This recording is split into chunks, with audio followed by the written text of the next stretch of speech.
National Weather Service has issued a winter storm warning for the following Pennsylvania counties: Cambria, Clare, Huntingdon, Somerset, Fulton, Bedford, and Franklin. Effective until Thursday at 6 a.m. Winter storm warning in effect from 4 a.m. Wednesday to 6 a.m. Eastern Standard Time Thursday. What? Snow and heavy mixed precipitation expected. Total snow and sleet accumulations of 4 to 6 inches and ice accumulations of 1 inch to 1/4 inch are expected, where portions of central Pennsylvania will be the heaviest snow will fall at 2 inches per hour for 3 to 4 hours and for the afternoon hours before changing to sleeping.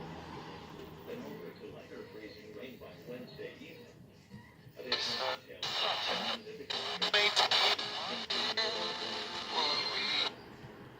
prepare for significant reductions in visibility at times.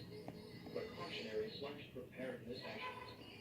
The Pennsylvania Department of Transportation and Pennsylvania Turnpike Commission strongly encourage motorists to heed all travel restrictions and